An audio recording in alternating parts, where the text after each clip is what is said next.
Hai, Assalamualaikum dan selamat sejahtera. Okey, so untuk hari ini kita akan masuk tajuk baru, iaitu tajuk 6.2, pergerakan dan pertumbuhan dalam manusia.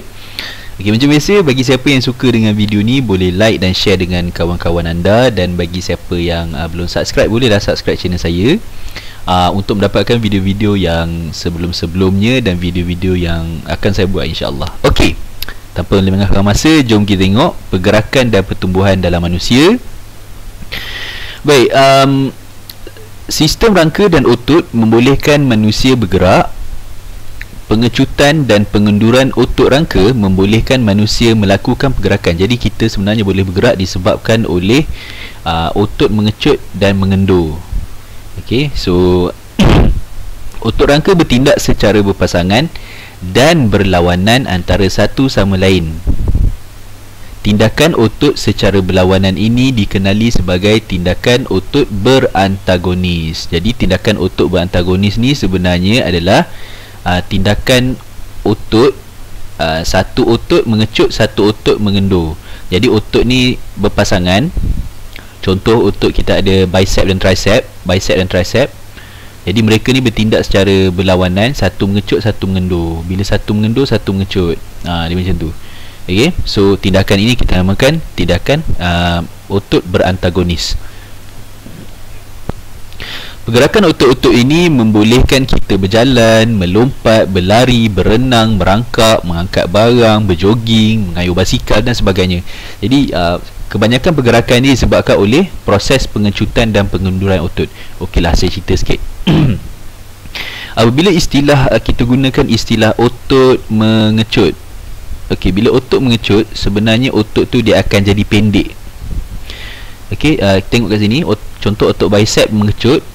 So dia akan jadi pendek dan menarik tangan ni.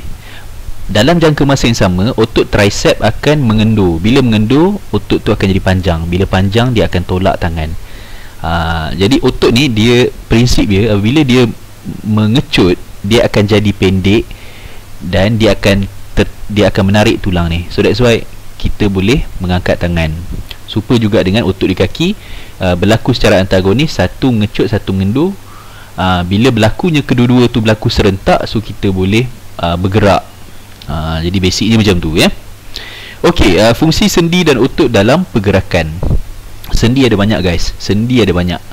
Ini semua sendi-sendi, jenis-jenis sendi dalam manusia, dalam sistem rangka manusia lah. Sendi ni apa? Sendi adalah tempat pertemuan antara dua ataupun lebih tulang. Bila satu tulang bertemu dengan satu tulang lain, itu kita panggil sendi. Okey, ada sendi yang menggunakan anggota bergerak, iaitu kita panggil sendi bergerak. Contohnya sendi pada NC siku. Ni semua sendi bergerak ni. Okey, sendi yang antara tulang dan tulang boleh bergerak. Ada pula sendi yang tidak menggunakan anggota bergerak, yang kita panggil sendi tak bergerak. Contohnya sendi pada tengkorak. So ada tulang dengan tulang dia bertemu, tapi tulang dengan tulang tak boleh bergerak. Contoh dekat tengkorak, ada banyak kat tengkorak, ada dekat lengkungan pelvis dan ada tempat lain, ya. So sendi tu kita namakan sendi tak bergerak. Macam engsel pintu, macam tu kan. Bila dua tempat bertemu, so boleh bergerak. So dia ada banyak jenis, ya, banyak jenis. So kalau nak hafal tak ada masalah, boleh. Okey, next kita pergi kepada ligamen, tendon, rawan dan cecair sinovial. Apa benda pula ni? Okey, jom kita tengok. Okey, ini adalah struktur lutut. Ni struktur lutut manusia. Okey, anda kata ni adalah tulang, ini adalah tulang, dan warna merah ni adalah otot. Okey, pertama kita tengok ligamen. Ligamen tu apa? Okey, ligamen ni sebenarnya dia adalah tisu penghubung yang kuat dan kenyal yang menyambungkan antara tulang dan tulang. So ingat, dia adalah sejenis tisu penghubung, iaitu gabungan sel menjadi tisu. Dia adalah tisu penghubung antara tulang dan tulang. Maknanya dia ikat tulang dengan tulang. Itu adalah ligamen.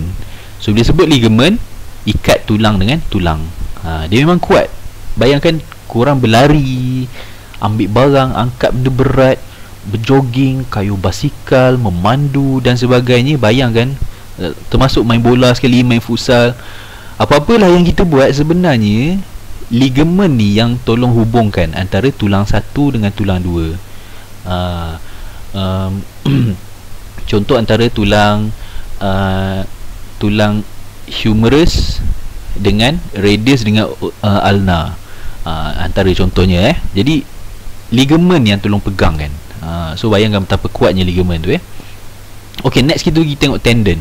Tendon ni apa pula? Okay, tendon ni adalah tisu penghubung juga yang menyambungkan otot dengan tulang. Otot dengan tulang. Dia bersifat kuat dan tidak kenyal. Okay, jadi macam yang kita tengok dalam video-video yang lepas, bahawa dekat tulang kita ada daging-daging, iaitu otot lah. So nak melekatkan otot dengan tulang ini, kita pakai tendon. Ada tendon yang melekatkan dia, dan akibat daripada pengenduran dan pengecutan otot ni, maka tendon ini tertarik, dia akan menarik tulang.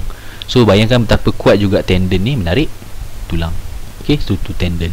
Next adalah rawan. Ni rawan. Okay, rawan ada kat sini. Ni pun rawan juga. Rawan tu apa?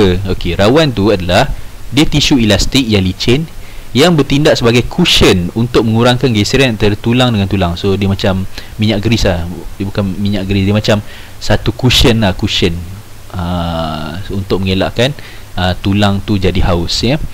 Okay, next adalah cecair synovial. Cecair synovial ni apa? Okay, cecair synovial ni adalah sejenis cecair ni, ada rongga ni. Okay, penuh dalam ni cecair synovial lah. Cecair synovial ni berfungsi melicinkan dan bekalkan nutrien kepada rawan. Okey, so ini adalah basic berkenaan dengan apa yang ada dekat sendi kita. Okey. Next kita tengok pula pola pertumbuhan manusia. Ini dia peringkat pertumbuhan manusia. Kita ni macam mana ni kita membesar? Pola pertumbuhan manusia adalah sejenis proses perubahan dari segi saiz, jumlah bilangan sel, berat, bentuk tubuh dan fungsi badan kita. Okey, maknanya badan kita ni sentiasa berubah hari demi hari dari segi ketinggian, berat badan dan sebagainya, ya. Ia merupakan proses yang kekal, tidak balik. So kalau dah peringkat dewasa, kita tak akan kembali lagi menjadi bayi. Macam itulah, memang kekal dan berterusan, ya. Pertumbuhan berlaku disebabkan oleh pertambahan bilangan sel pada tubuh. Akibat meiosis dan mitosis hari tu. Ingat balik, pertumbuhan manusia berlaku pada seluruh badan dan berlainan mengikut jantina dan peringkat umur. Orang perempuan lelaki, kadar pertumbuhan dia berbeza. Ada masa sama, ada masa berbeza. Dan pada manusia itu sendiri, ada tempat yang bertumbuh, ada tempat yang tak bertumbuh. Okay, so nanti kita tengok, peringkat pertumbuhan manusia. Okey, pertama peringkat bayi. Pada peringkat bayi, iaitu 0 hingga 3 tahun, kita panggil peringkat bayi. Bayi mengalami pertumbuhan yang sangat pesat kerana pembahagian sel berlaku sangat cepat. So baby berkembang dengan cepat. Tu baby. Okey, next peringkat kanak-kanak. Peringkat kanak-kanak pesat juga, tapi tak selaju bayi. Pertumbuhan kanak-kanak lelaki lebih cepat banding kanak-kanak perempuan. So that's why kita tengok kadang-kadang budak lelaki badan dia lebih besar sikit banding budak perempuan, ya. Okey, peringkat remaja. Okey, peringkat remaja, pada usia 13 hingga 15 tahun, remaja lelaki akan mengalami pertumbuhan yang perlahan banding remaja perempuan. So jangan pelik kalau ada budak form 1, form 2 tu badan kecil je banding dengan budak perempuan form 1, form 2 yang sama umur. Perubahan ciri-ciri seks sekunder bagi remaja berlaku di peringkat remaja ini. Okey, dan umur 16 hingga 18 tahun, pertumbuhan remaja perempuan mula berkurangan dan akan berhenti berbanding remaja lelaki yang terus membesar sehingga 18 hingga 20 tahun. Nanti kita akan pergi lebih detail kenapa berlakunya perbezaan antara remaja lelaki dan remaja perempuan dari segi pertumbuhan pada peringkat remaja. Okey, next adalah peringkat dewasa. Lelaki dewasa lebih tinggi berbanding perempuan dewasa sebabkan pertumbuhan peringkat remaja tadi. Kadar pertumbuhan manusia hampir mala ataupun sifar pada peringkat ini. Pertumbuhan akan berhenti kecuali pada setengah bahagian seperti kuku, kulit dan rambut. Bayangkan kalau kuku kita berhenti bertumbuh, so memang tak akan panjang lah. Atau kulit kita berhenti bertumbuh, so bahaya. Okey, next adalah peringkat tua. Pada peringkat tua, pertumbuhan manusia hampir terhenti sepenuhnya. Tubuh badan mula menyusut dan mengecil di bahagian-bahagian otot, dan kulit mula menjadi kering dan berkedut lah. Jadi biasalah usia-usia apa orang kata warga emas. So kita akan nampak fizikal dia macam mana. Okey, next. Ini merupakan lengkung pertumbuhan. Ingat bentuk apa lengkung pertumbuhan ni? Okey, siapa masih ingat bentuk S bentuk apa? Bentuk sigmoid, bentuk sigmoid. Okey, kita kaji sekejap. Ini adalah kesimpulannya. Pada peringkat bayi, nampak pertumbuhan dia sangat pesat sebab graf dia graf dia curam, kita tengok. Okey, kat sini. So pertumbuhan dia sangat cepat. Ni dari segi ketinggian, kita tengok dari segi tinggi. Okey, bayi dia cepat besar, maksud cepat tinggi.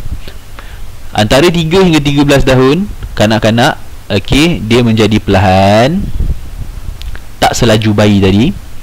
Pada usia remaja, antara 13 hingga 20 tahun, kita tengok perbezaan pertumbuhan antara remaja lelaki dan remaja perempuan. Pertumbuhan agak pesat juga sebab graf dia curam. Dan sampai satu tahap dia tak naik dah, maknanya dia tak tinggi dah, maknanya dia landai je. Kalau orang tu semakin tinggi, dia akan naik. Tapi orang ni macam tak tinggi-tinggi. So kenapa lambat pula aku tinggi kalau dah sampai usia 20 dan ke atas? Kenapa kita tak tinggi-tinggi? Sebab memang pertumbuhan pada waktu ini sangat minimum. Orang tu dah matang, dah menjadi matang. So pertumbuhan pada ketika ini adalah sangat minimum. Dan setelah umur maybe 50, 60 tahun, kita dah mencapai fasa warga tua. Okey, di mana pertumbuhan pada kita menjadi negatif. Dia turun balik. Negatif ni maksud dia turun balik. Kenapa negatif? Ini disebabkan oleh saiz badan semakin berkurang dan ketinggian kita jadi kurang.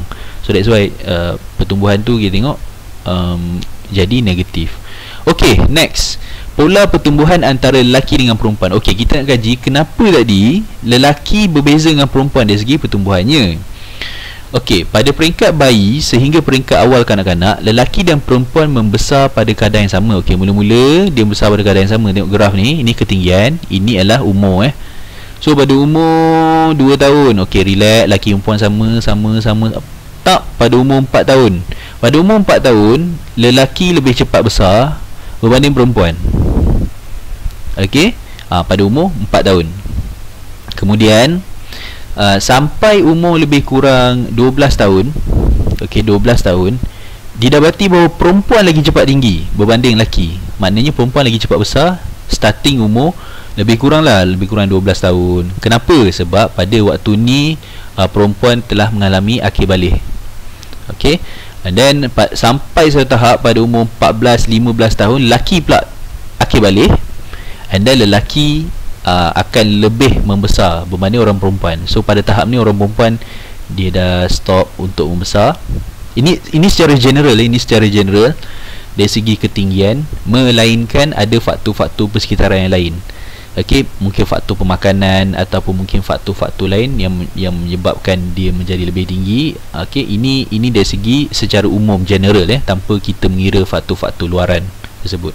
So secara general, secara umumnya, ini adalah pola pertumbuhan lelaki dengan perempuan, perbezaan dia dalam badan manusia.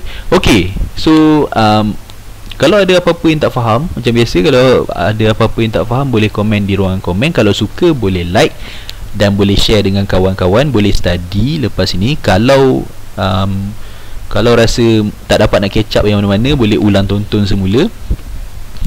Semoga kita semua dapat ilmu hari ini. Okey, dengan tajuk ni, InsyaAllah saya akan sambung dengan video-video lain dalam tajuk yang lain. So sehingga sini saja video saya untuk kali ni. Happy study untuk korang. So terima kasih. Assalamualaikum. Bye.